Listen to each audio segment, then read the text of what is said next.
Welcome to the Ad Expert Podcast.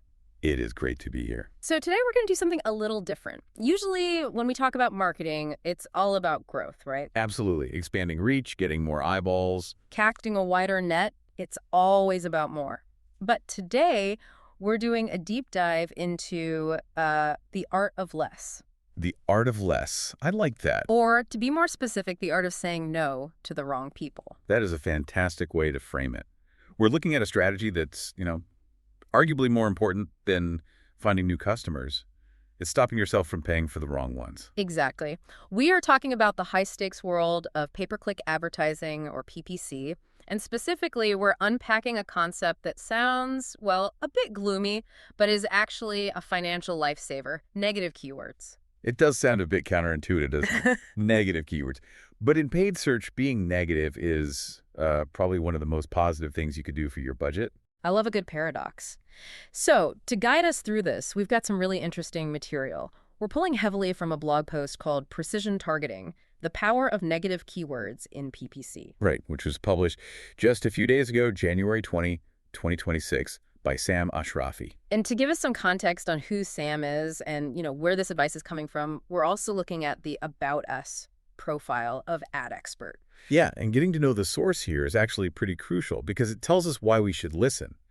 Ad Expert isn't just some blog. They're a full-service agency based out of Los Angeles. And LA is a tough market, if you can make it there, Oh, it's an incredibly competitive landscape. Ad Expert has over a decade of experience serving clients right there. They handle everything: Google Ads, local SEO, website SEO, social media. And even full web development on WordPress and Shopify. But what really stood out to me in their profile was their philosophy. They describe themselves as data-driven. Which is a buzzword we hear a lot, but they seem to really lean into it. They do. They talk about using past data and competitor analysis to build their strategy. And when you look at the team, you can see why. You mentioned Sam Ashrafi, the author of the article. He's the founder and marketing strategist. With over 10 years in both local and e-commerce marketing. But then you have other key people, like Ehsan Nabavadi, who's their expert in SEO and professional analytics. So you've got the strategist and the analyst. That's Yeah. a powerful combo. Exactly. It means when they talk about negative keywords, they aren't just talking theory. They're talking about the nuts and bolts of how they save clients money day in and day out. They also mention AI, which we can touch on. Right. Okay, so let's get into that. The mission for this deep dive is to figure out why these negative keywords are the unsung heroes of digital marketing. Let's start with the basics. What exactly is a negative keyword? So think of it as a filter. A negative keyword is a word or a phrase that you add to your campaign specifically to prevent your ads from showing up. You're telling Google, if someone types this word, don't show my ad. That's it. It's like a do not disturb sign for certain searches. That's a great analogy. Because here's the problem, right? In PPC, you pay for every single click. But not every click is created equal. The author, Sam, says you shouldn't just be paying for traffic. You should be paying for relevant clicks. Right. Traffic is vanity, revenue is sanity. Precisely. And if you don't have these filters in place, you risk showing up for searches that have absolutely nothing to do with your business. Yeah. That leads right into that luxury analogy from the source material, which was just brilliant. Oh, I highlighted that too. It made it so clear. Okay, so let's paint the picture. You're running a campaign for a high-end luxury product. Let's say a designer handbag or a premium watch. You're targeting words like watch or handbag. Makes sense. Correct. But, human language is messy. So someone goes to Google and types in cheap handbag or discount luxury watch. And without negative keywords. Your ad might pop up. And if that person clicks it, you pay. But let's be honest. Is the person searching for cheap or discount going to buy your $5,000 watch? Not a chance. They're going to click, see the price, and they are out of there. Exactly. So the fix, and this is the core of the strategy, is to add words like cheap, affordable, or discount as negative keywords. That way, you ensure your ad only targets potential customers who are actually in the market for high-end items. So you're not just keeping your data tidy, you are literally stopping money from leaving your bank account for no reason. It is about financial impact, 100%. The expert perspective here is that this isn't just housekeeping. It lets you reallocate that budget. Instead of wasting 20% of your ad spend on people looking for free stuff, that money goes toward bidding on the people who are actually ready to buy. Okay, let's unpack the consequences of this, because obviously saving money is great, but I get the feeling there's something else happening, under the hood with the algorithm. When we stop these bad clicks, how does Google react? This is where it gets fascinating. Yeah. And this is where having someone like ASON on their team, the analyst, probably really comes into play. It all starts with your CTR or click-through rate. Yeah. Which is just the percentage of people who see the ad and actually click on it. Right. Now, imagine your ad is showing up for those cheap searches. People see your high price tag, they don't click. Or they click and leave instantly. Your CTR goes down. And Google sees that and thinks, this ad isn't very relevant. Google gets offended, basically, Yeah. yes. But when you use negative keywords, you're only showing the ad to people who want what you have, so your CTR goes up. And that leads to the holy grail of Google Ads, the quality score. Ah, the quality score. I hear this term tossed around all the time. It sounds like a report card from Google. It effectively is. Google measures the relevance of your ads, your keywords, and your landing page. The source material breaks this down really well. When you use negative keywords to filter out the junk, your relevance just skyrockets. Because Google sees that when people search for your keywords, they actually click your ad and they stick around. Yes. And what's the reward for that good report card? Cheaper clicks. Cheaper clicks. Wait, really? Yes.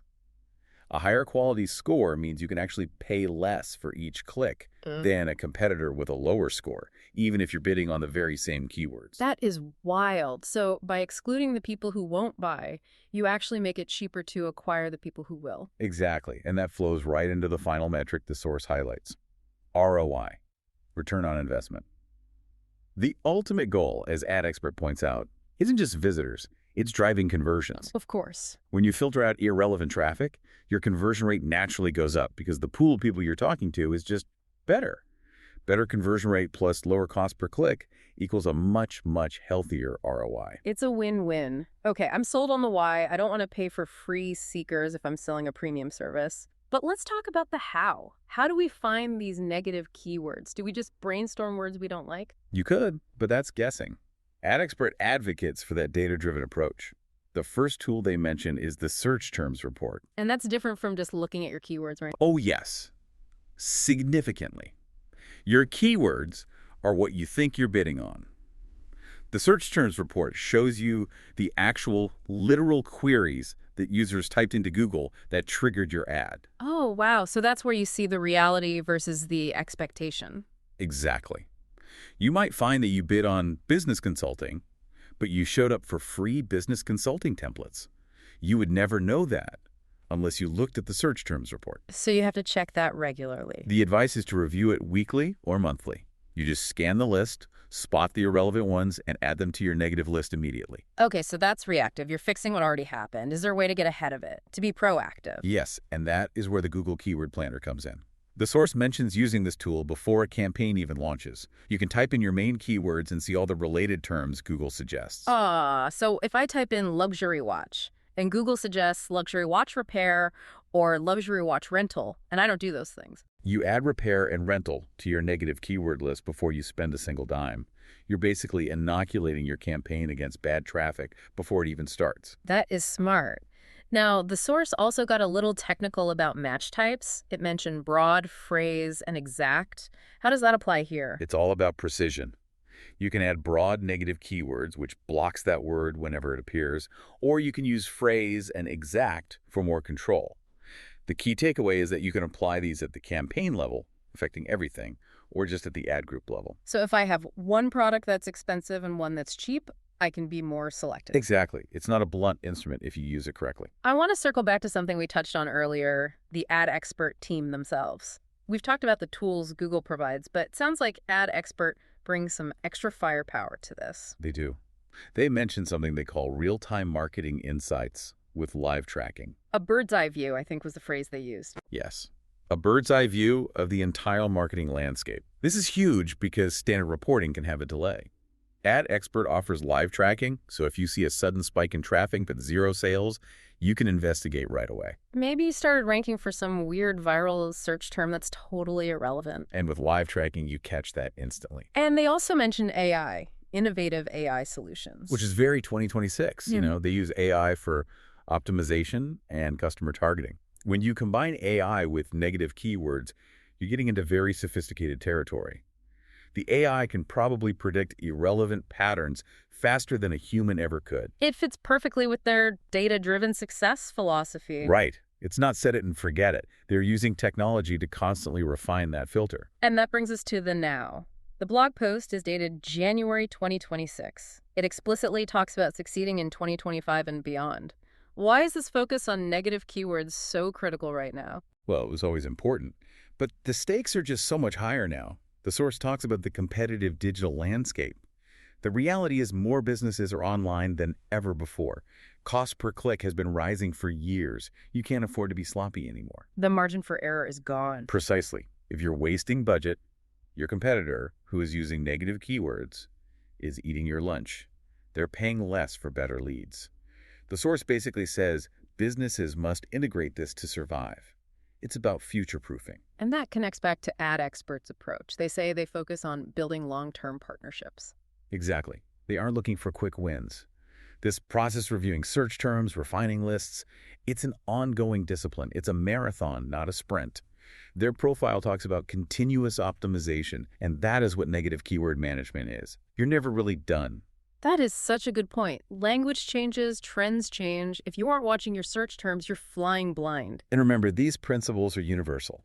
It's about using data to make sure every single dollar is working as hard as it possibly can. So let's bring this all together. What's the bottom line for our listener? It means that if you are running ads, you need to look at your don't list just as closely as your do list. So we've learned that negative keywords are the shield that protects your budget. They stop irrelevant clicks from draining your wallet, We've learned that they boost your click-through rates and your quality scores. which directly lowers your costs and improves your ad position. And ultimately, it all comes down to ROI, driving conversions, not just visitors. And using the right tools, search terms reports, keyword planner, and maybe a partner like Ad Expert who has the live tracking and AI to do it at scale. So whether you are doing this yourself or you're hiring a team like the experts at Ad Expert, the lesson is clear. Data-driven decisions are the only way to win. You can't just guess anymore. Absolutely. Before we wrap up this deep dive, I want to leave everyone with a final thought to mull over. Okay. I think it's this. We often obsess over who our customer is. We build these detailed personas. But if you are focused entirely on the keywords you want to target, you are only seeing half the picture. So what's the question we should be asking ourselves? The provocative question I would leave you with is this. How much of your current budget is actually subsidizing people who are never going to buy from you in the first place? And what could you do with that money if you reclaimed it? That is a scary but very necessary question to ask. Thank you so much for breaking all this down with us. My pleasure. It was great. And thank you for listening to this deep dive. Go check your negative keyword lists, and we'll see you next time.